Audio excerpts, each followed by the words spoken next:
Gorman, Jill Liptofsky, Blaine Werke, and Deborah Aiken. I want to thank them for their work on this.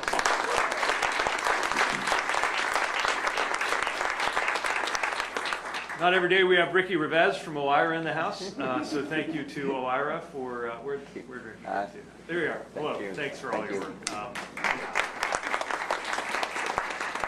We only have about 1,300 other things I need to ask you about, so perhaps the most popular person in Washington right now. Thank you to the OIRA team for working expeditiously on this. And so many community leaders, advocates who lent your stories and experiences not only to selling this policy, but to making this policy and to getting it right. And in particular, later on, we will hear from Theo Brady, Executive Director of the National Council on Independent Living. Thank you for joining us. And Nyla Morton, a USDOT alum and disability advocate. You'll be hearing again from them a little bit later.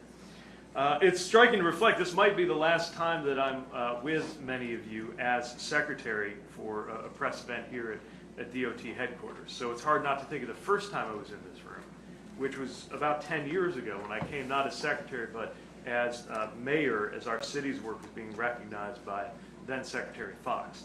And I remember being struck by how modern and functional this space was, contrary to many assumptions about federal facilities, but also wondering at the range of transportation work and policy that must be discussed and recognized in this unassuming room, little knowing that I would see it for myself just a few years later on occasions like this one.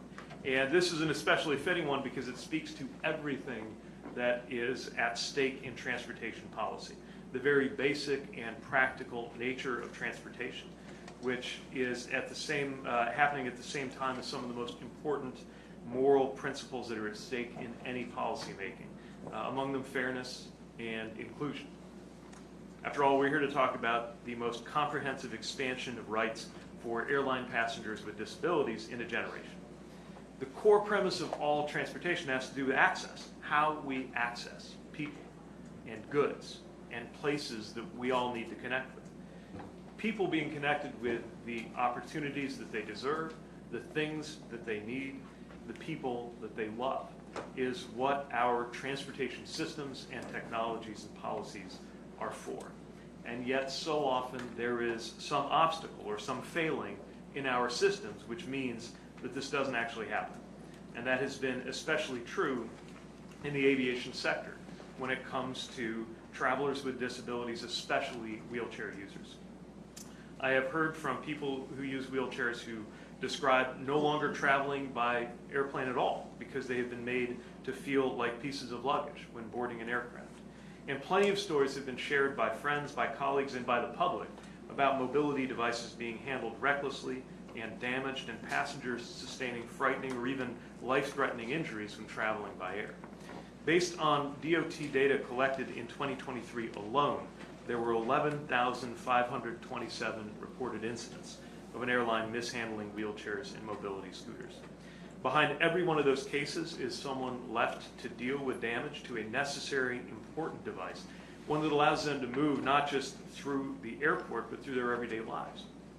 As those statistics and those stories reached us, they made clear that this department needed to do something, to use our authority better, to ensure that passengers can move safely and easily when flying, and that they're assured the dignity that they deserve when they travel. And that's what brings us to today, and to this occasion, officially, on behalf of the Biden-Harris administration, to announce the new final rule on safe and accessible air travel for all American passengers.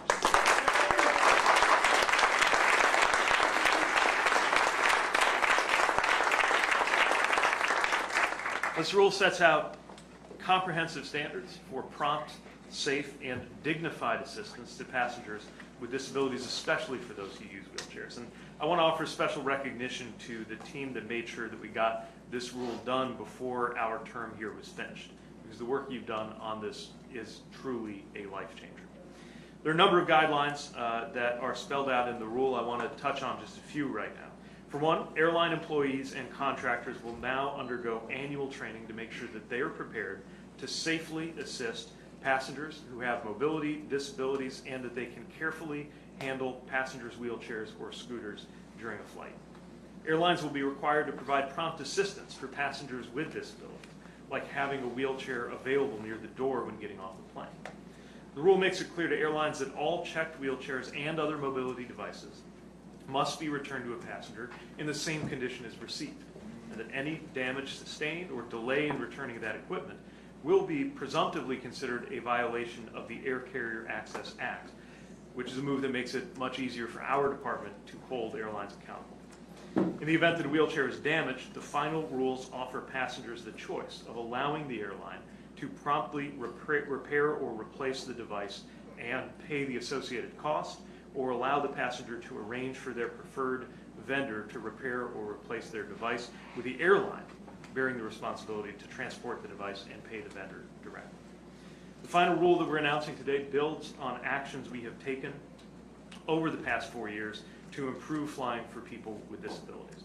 We issued a landmark $50 million penalty against American Airlines for violations of the laws protecting airline passengers with disabilities, which included instances of unsafe physical assistance that resulted in injuries. We finalized a rule to increase the size and accessibility of airplane bathrooms to better accommodate wheelchairs. We issued the first ever airline passengers with disabilities Bill of Rights to provide a clear reference for passengers with disabilities to know their rights when they travel. Through the bipartisan infrastructure law, we have awarded billions of dollars in funding to modernize airport terminals. That's included new wheelchair ramps, more accessible restrooms, and more. And the FAA has been conducting and supporting research on integrating wheelchairs in the aircraft cabin to enable passengers to fly in their own wheelchair. So far, the FAA has not identified any obstacle that appears to us insurmountable in that effort. And for the issues that have been identified, they are developing mitigations right now. And since I'm never going to hesitate to be tough on airlines when we think that they are letting passengers down, I do want to offer some positive reinforcement as well to any and all airlines that are teaming up on the technical dimensions of that extremely important effort toward passengers being able to bring their own chairs into the cabin. I'm pleased to share that the FAA anticipates being able to make a recommendation on installing the tie-down systems by 2025, the end of 2025. And while we recognize there are more hurdles to come until passengers can remain in their wheelchair during a flight, we are excited by this progress and proud of the groundwork that we've laid together during this administration. And looking beyond air travel, we have made important progress on making sure people with disabilities can move safely and with dignity across other modes of transportation. We awarded over $1 billion in projects through that All Stations Accessibility Program, projects that are focused on repairing and modernizing old transit and rail stations across the country to make sure that they're accessible to wheelchair users and disabled Americans. And through the FHWA, we have launched an initiative to help state DOTs better implement ADA transition plans and remove physical barriers to accessibility, also while making sure that data on these plans is better available to the public. Every day for the last 4 years, our intention has been that at the end of our time in service here, we would leave our transportation systems better than we found them. There is always more to be done, and we will be using every day remaining to us in these roles to do as much as we can. But I am confident that we are indeed leaving every part of our transportation system better than we found it, including so many of the results of this work to protect and expand the rights of travelers with disabilities. And I think that Americans will look back on this administration as having brought about and catalyzed fairer transportation systems and made the actual experience of transportation in this country much nearer to the best of its promise. So today is a very good day. I again want to thank all of you who helped to make this rule possible. And with that, I have the great honor of turning it over to my friend and a great leader in transportation and infrastructure and disability policy in this country, Senator Tammy Duckworth.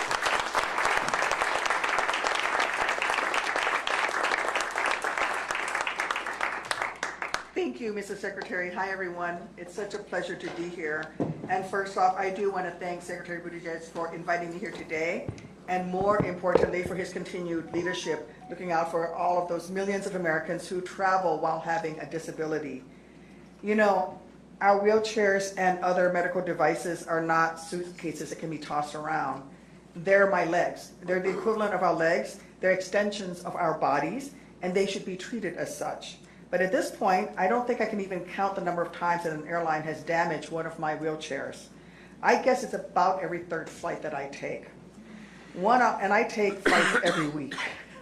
I guess it's, 1 out of every 3 times I fly, the airline I'm on treats me like my mobility does not matter. Like my independence doesn't matter. Like my dignity doesn't matter. Well, that ends today. Last year, airlines lost or damaged over 11,000 wheelchairs. In a single month, they broke a total of 892 in just 1 month. We wouldn't allow airlines to get away with breaking 892 passengers' legs every month. Why would we be accepting of that for our mobility devices? So now, thanks to this new rule, they won't be allowed to get away with the equivalent for those of us who rely on mobility devices either.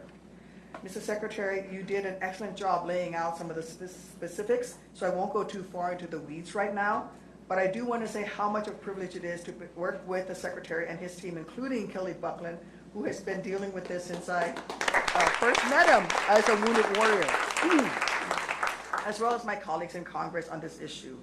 Because of decades after both the ADA and the Air Carrier Access Act became law, it's about damn time that those of us who rode down jet bridges will be treated with the same amount of dignity as those who walk down them.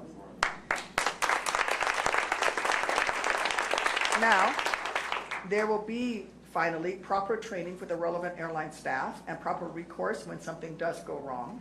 And now, finally, there's a little bit more accountability, a little more transparency.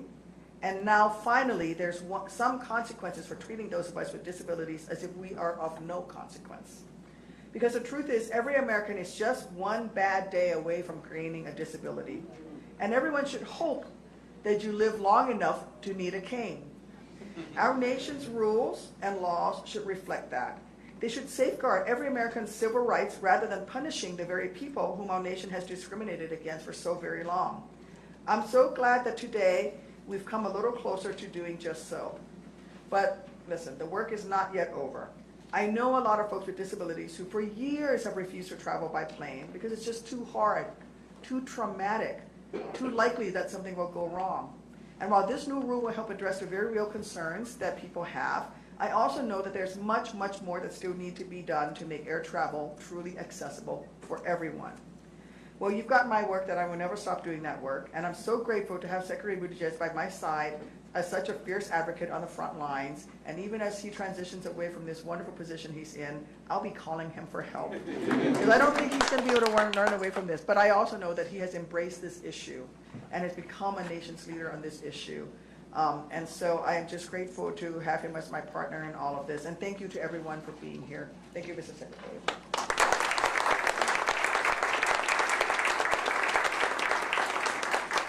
Thank you again, Senator, and working on this has been the privilege of my personal as well as professional life, so I will certainly enthusiastically take those phone calls, and I know we'll continue to work together, whatever it is I'm doing professionally. As I said earlier, the voices and the insights and the experiences of travelers have really fashioned not just the case for this rule, but the substance of it, and so I want to make sure there's an opportunity to hear from just two of those voices. Today, one of my colleagues is running a microphone, and first we will hear from Theo Grady, who joined us when we rolled out this proposed rule at the White House, and who we're honored to have with us again here at the USDOT. Yeah. Just work a little bit.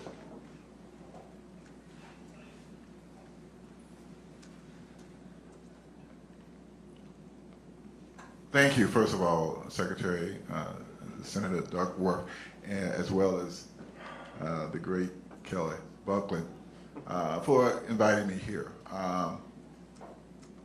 One of the things I always say, and I've been a part of a lot of these final rules, you know, American Disability Act, Affordable Care Act, Section 504. I think this might be my favorite.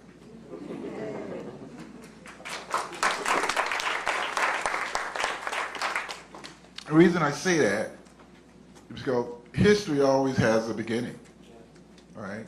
And I believe I had opportunity to be at the hearing and giving testimonies and the proposed rules and now the final rules. That's history in the making. And I don't know, maybe some of you all get it, but this is a big thing. It really is. For people who are living with disabilities, for travelers who depend on travel. And I already told some this, but I had to stop traveling because of the damage to my wheelchairs, my complex motorized wheelchairs. I had to not go on a vacation with my wife to Paris because of the damage, perceived damage that was going to occur. And so I just stopped flying. This was years ago. So I know it had a devastating effect on my career and my personal life. So this is a big thing for me. And I was coming and I wrote a few things down and I didn't have a chance to memorize it, so forgive me for reading it, but I want you to hear it, right? Just don't look at me and see only me, right? You got to see the millions and millions of other Americans who depend on airline travel that is here also. You see me, but their presence is here also. Some who died. There are some people who died as a direct effect of their damaged chair. And that is important for everyone to know. The final rule, that, to be honest with you, I said it before, I didn't believe it in my lifetime to see this, but it's why we're here today. When implemented and enforced, these are the things that is most important to know.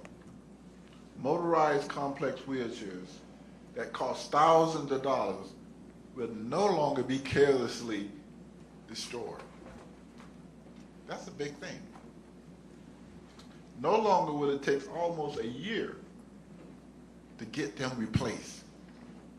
That's a big thing. No longer will travelers with disabilities who depend on their wheelchairs, like others who depend on their legs, like she stated, be required to undergo the indignity of being removed from their chairs.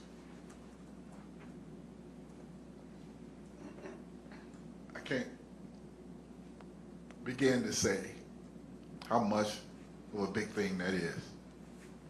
I almost want to break out in song and say, "Oh, happy days." I really do. Because this is a big thing.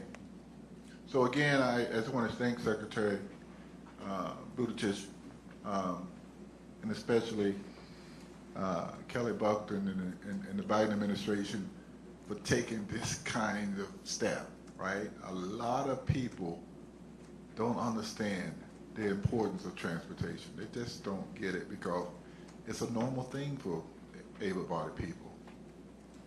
But it's a devastating thing for people with disabilities who want to participate in all walks of life. But we're prevented from doing that because of the physical attitudinal barriers.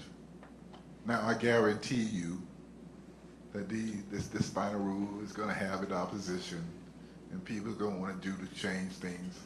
But it's up to us in this room to finish the work.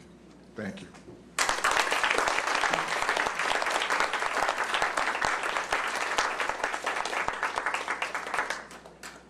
Thanks for that powerful testimony.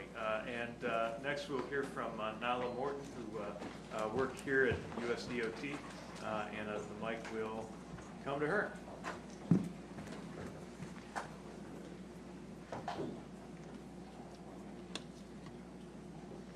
Hello, good morning. Morning. I just want to first say thank you to Mr. Secretary and also to Mr. Kelly Buckland for inviting me. Just to give a little bit of background about myself, I'm Nyla Morton. I'm from South Carolina. I came all the way up here to DC because I go to Howard University to get my master's in social work. When I got the opportunity to intern this past summer at DOT, I was really grateful because transportation is really big for me. I literally moved from South Carolina because I wanted to have access to accessible transportation so I can be able to live an independent life. This ruling is very significant for me because as a wheelchair user, it can be very scary traveling on airplanes. I don't think people understand that our chairs are our lives. Once my chair is down, I'm not living. And a lot of people don't understand how many people lives are limited or is taken away when their chairs or their mobility aids are being damaged. I had to explain to someone that my chair are my legs.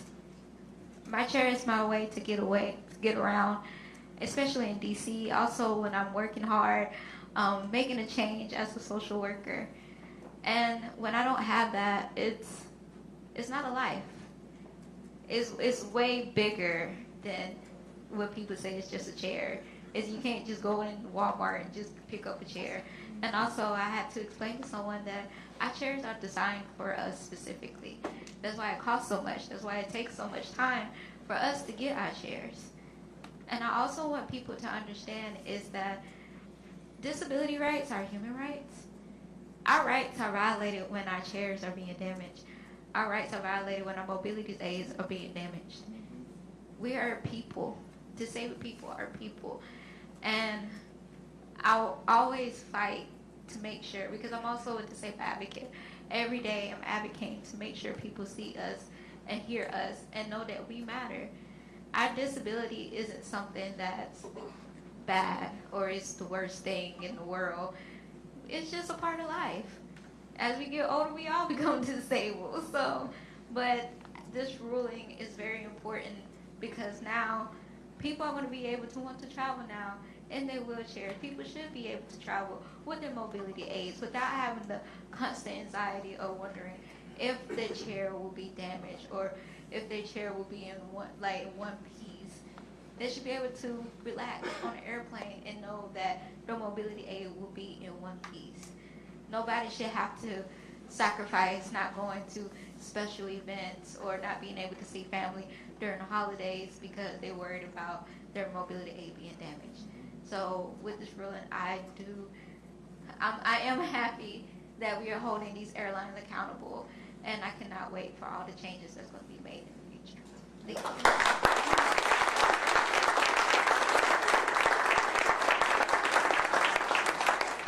Thank you, Nyla, for your contribution to this program and your service here in the department, and we're excited to see big things from you in the future.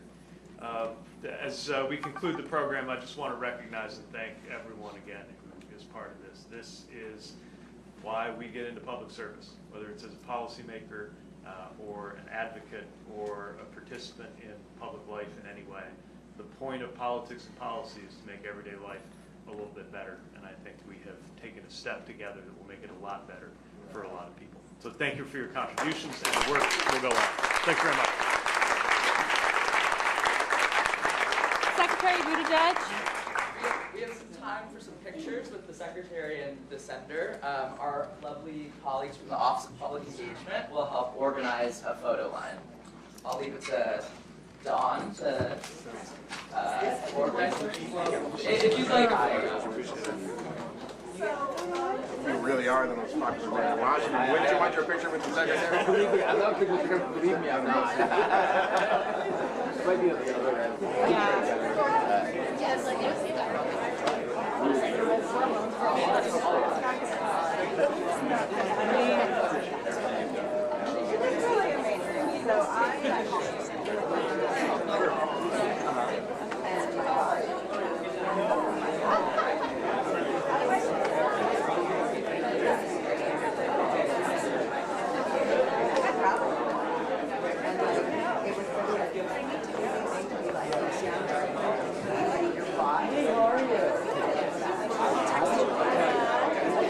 Thanks for making it. Thank you for coming back.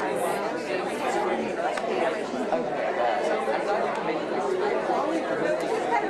Travel desk, I started myself so long ago, and yeah. You talked about July.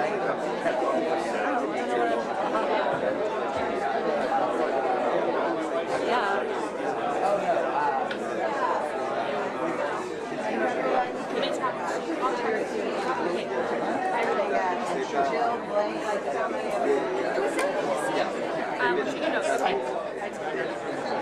There's nothing else we can do, right? Your budget can't even, we can't go off of it. Well, that's,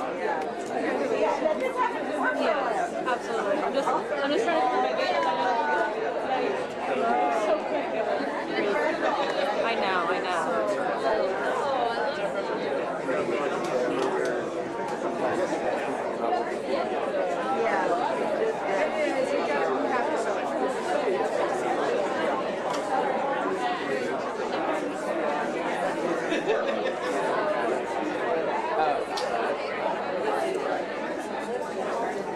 I'm forgetting off my